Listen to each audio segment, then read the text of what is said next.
similarly wondering, questioning what was the point of this exercise. Yeah, well, maybe they just wanted to save money on a script. I don't know. I mean, there are few additions which seem mainly to have been kind of ad-libbing crap between Martin Lawrence and Chris Rock, but it doesn't add anything to the film. For what it's worth, I still thought it was quite funny. I mean, I enjoyed the first one. It's got a more kind of restrained British sort of sensibility, but this works as well for the audience that it's going for, and I'd say it'll do really well. Yeah, it has, well, you're quite right. The original one had that kind of British stuffy quality, which played well against.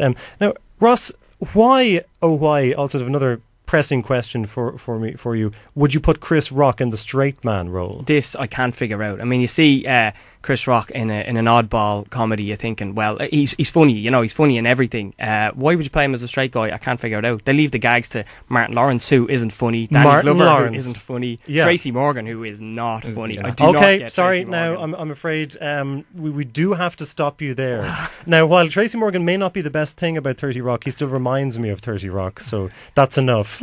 Well, I have to hold my hand up. I don't actually get 30 Rock at all. Okay, so. Well, moving on.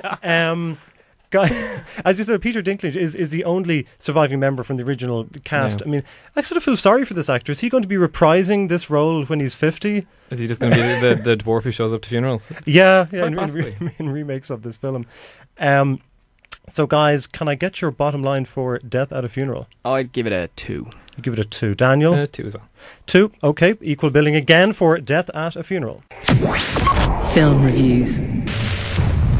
Based on the novel by legendary Pulp Fiction writer Jim Thompson, The Killer Inside Me tells the story of Lou Ford, an unassuming deputy sheriff in a small Texan town. But Lou has a dark side, which comes to the surface when he's sent to deal with prostitute Jessica Alba.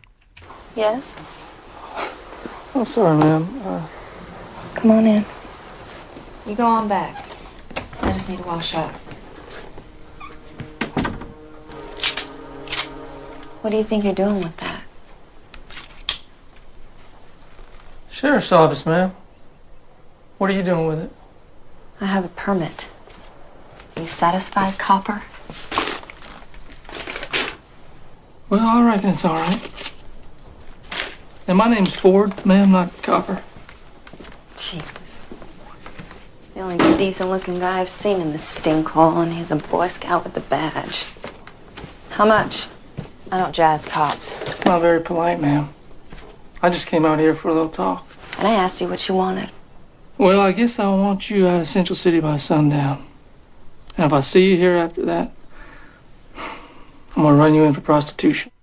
Events spiral out of control, leading Lou's wife Alma to question his strange behaviour. Will I see you Sunday for dinner? Well, I can't, babe. I told the fella I'd do a favor for him. I can't get out of it. Shouldn't be too late. Why don't you come on by around 10 and wait for me? We're gonna have a talk. Talk about why you've acted the way you have these past few weeks.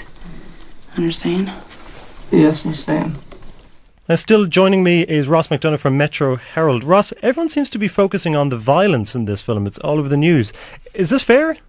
Well, it is very, very heavy going. I mean, I went to see this at 10:30 in the morning with my girlfriend, and it's not the kind of film you want to see on a Tuesday morning. She's squeamish at the likes of Bambi. How did you sell that trip? Well, as I said, she didn't know what it was about, and I had the absolute pleasure of not knowing what it was about either. I hadn't read the book, hadn't seen the original, and so I was completely clueless, and it is the best way to go into this film because it is pretty shocking. The violence is, well, it's violent, but I've seen a lot of bad reviews about it, and they all seem to be focusing on the word gratuitous, and I really don't think it's gratuitous. I don't think that's a fair criticism of it at all. I don't either, and I was surprised. I read quite a bit, like I said, about this film beforehand. I heard these reports of people from the Sundance Film Festival where there was walkouts, there was outrage, and it just had this kind of wave of controversy. I was expecting this to be wall-to-wall blood and guts and carnage. And we were talking about this beforehand. It really isn't. It's only maybe 2 scenes, and of those 2, really only one is particularly upsetting. But it's the manner in which it's filmed. It's the fact that the victim almost seems to be, dare I say, complicit in it. So it's the context for me, I think, that was more upsetting. Yeah. And then there's the fact that it's kind of real violence. I mean, you know, people talking about Hostel and Saw and stuff like that when you're not pulling people's fingernails and, you know, blood and guts and all that stuff. It doesn't happen, you know. But this is proper domestic violence, as it were. And I mean, this happens to people. Do you know what I mean? And I think if in the real world, if people can go through domestic violence and come out surviving on the other side, I think people should be able to look at it on a cinema screen and not complain about it. Yeah. I think one of the strongest elements of this film is certainly Casey Affleck, who just seems to get better with every film he's in. How did you find his performance? Well, I love Casey Affleck. Now, I haven't seen him in many things. I've only seen him in... he hasn't really been in that many. He just came out of nowhere, didn't he? Yeah, we were just saying that. The what did he do assassination before he was Ben Affleck's brother? Yeah, exactly. Yeah, professional Ben Affleck's brother. He was great in the assassination, Jesse James, fantastic. and he was brilliant in Gone Baby Gone. I think he was excellent again in this. He's I've racked my brains and I cannot think of another actor who could have pulled this role off. It's actually quite a difficult role. Yeah. And he's so quiet and polite and unassuming, and he doesn't have that kind of Jack Nicholson crazy look to him, which would have just ruined the film. You know what I mean? He's kind of a unique character. I think Casey pulls it off perfectly. But there are moments when the eyes almost glaze over. You know, it has kind of a dead-eyed look to him. And Exactly. he nails that. He does. Complete lack of emotion or empathy with his victims. Yes. He definitely gets that. For me, this isn't a thriller. I think it's almost been billed as a thriller. This is a character study. I mean, you're living in the head of this guy for 2 hours, really. I mean, is that justified? Completely. And I mean, he narrates it himself, which only adds to the film as well.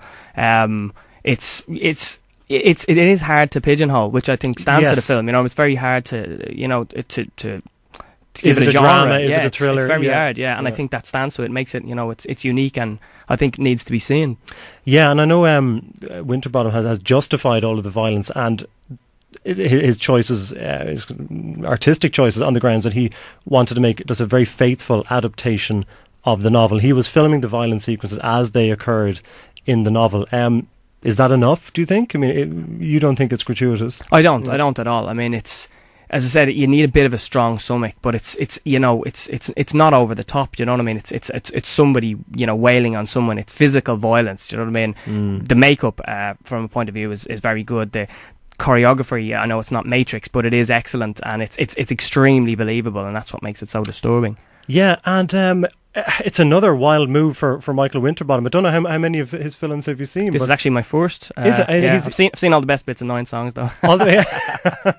Touche. Like, he's quite an astonishing director. I mean, he moves from sci-fi to literary adaptations to this. I mean, he's a very difficult man to pin down, which I think is really interesting. Well, I'm certainly going to visit his back catalogue now, because I really, really enjoyed this, and I look forward to future work as well. Yeah. I think one of the nice things about this film is the period detail. I thought it looked gorgeous. It was. I really liked the 1950s style. It was very good. It reminded me a little bit of, it was like a little bit of No Country for Old Men, I thought. And actually it looked a little bit like There Will Be Blood as well. There's a lot of quiet moments in it, you know what I mean? It doesn't rush itself along, it doesn't force dialogue into. There's just, quiet and just sound effects, and it's, it's just a nice pace. People, I've seen it argued that it's slow, but I don't think so at all. I couldn't agree with you more when you say No Country for Old Men, because that popped into my head a few times. Not in any specific turn of plot or character, but there is something about that dusty Texan and the pacing feel to it. Like, it has that kind of lonely quality. Now, without giving anything away, what did you feel of the ending? For me, like, it took a wild turn towards the end, almost into like a farcical territory. Did that work for you? Yeah, it did. I suppose, to be fair, it did drop away a little bit at the end. Again, because I came into it, not knowing anything about it, I spent the film sort of trying to decide: is he a good guy? Is he a bad guy? Is he crazy? You know what I mean? You're trying to justify his character, basically. But then towards the end, once you kind of decide he's crazy, you kind of lose interest a little bit. You know what I mean? And it does take a bit of a strange turn. So, out of 5, I'd give it a solid 4. Solid 4 for The Killer Inside Me. Now, thanks to 3E, film fans across the nation have a reason to rejoice this summer, starting this weekend. Now, Ross McDonough is in a unique position to tell us why this is the case. Ross, over to you. It's not just my voice that will be annoying Ireland, but my pretty face will be spread across TV screens from tomorrow night. Yeah, we've hooked up with 3E. We've created a 3E movie club, and throughout the summer, we're after sitting down and we've bashed it out, and we've decided on 12 absolute cult classic films, and we're going to show one every night, every Saturday night. The first one's on tomorrow at 11. We've been shifted a little bit back from our normal time slot of 10 because Britain's Got More Talent or some crap is on. Oh, But dear. from then on, it'll be Saturday 10 o'clock, and there's some cracking films in the lineup. Oh, Ross, I'm looking forward to it. We just got a text in here from Sarah Ann, regular, saying about, we were wondering, Casey Affleck, where he started in. He started out in To Die For with Nicole Kidman. Now, aren't you all ashamed you didn't get that? And Joaquin Phoenix, and where his sisters are married to. And I just thought Killer was amazing. Sarah Ann, I thought you would.